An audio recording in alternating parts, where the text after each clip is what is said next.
Last year, in July 2018, the town of Dorset acquired more than 300 acres of land adjacent to its Owl's Head town forest for the bargain price of $100,000. The property parcel was appraised at nearly $1.9 million and had been intended to be developed as a high-end housing project by the former owners. But with that market struggling in the years immediately following the Great Recession that started in 2008, the concept didn't work out.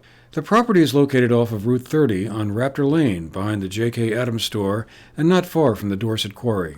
Now the town is trying to decide what to do with this new acquisition.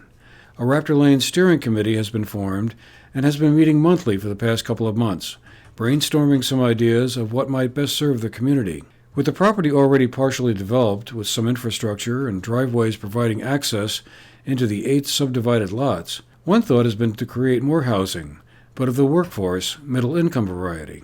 Other ideas have included a business incubator, a public park, putting in walking and biking trails, a dog park, or just leaving it alone and leaving it for public use, sort of what is the case at the moment. Recently, we sat down with Town Manager Rob Giotti and 2 members of the steering committee, who are also Select Board members, to discuss some of their ideas on what might be good uses to put the area to. The committee so far, I think, they talked about a lot of options from housing for workforce housing to straight up, complete conservation, which would be, adding all of it to the Owl's Head Town Forest. And in between there's lots of other things that have been discussed from other, outdoor rec type opportunities in terms of trails, some kind of potential commercial mixture of things as well. So the idea is that they'll come out with, those lists of options and trying to have some more specificity within each one of those, and come up with a report that the public can then review and give some input on when it's in its draft form.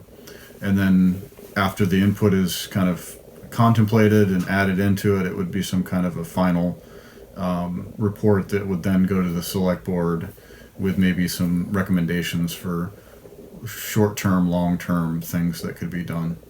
Housing questions are a very hot topic in Vermont's economic circles these days, as private sector businesses and public sector officials worry about stagnant population growth, an aging population, and the difficulty many younger families are encountering when trying to acquire homes as they contemplate starting families.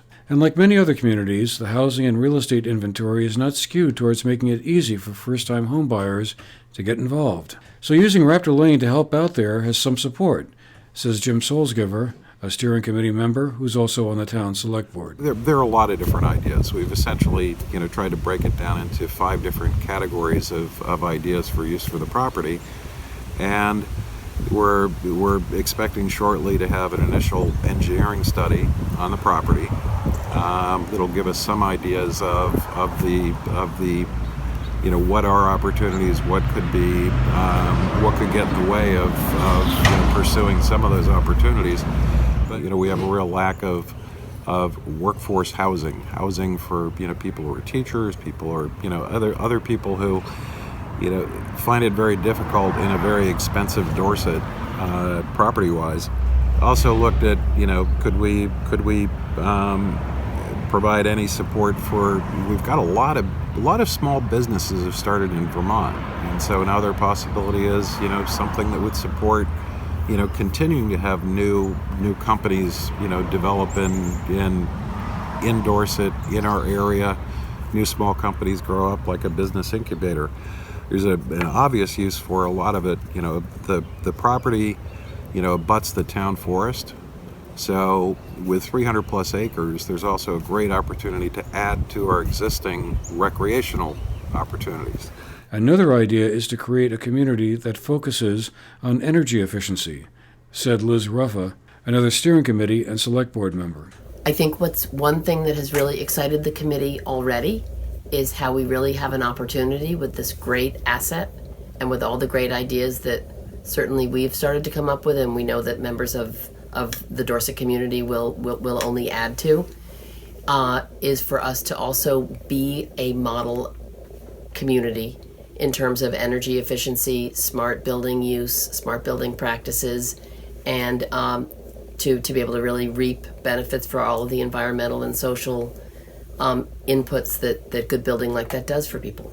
Building a resilient community, whether it's a variety of mixed-use buildings and assets, that it would be something where energy efficiency, water use, and shared utilities could really be forward-facing for the town and be energy efficient.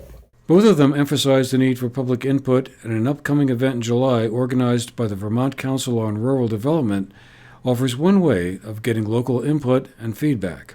The Council is organizing a Climate Economy Initiative visit to Dorset on July 24th, which would be a chance for residents to weigh in with their thoughts.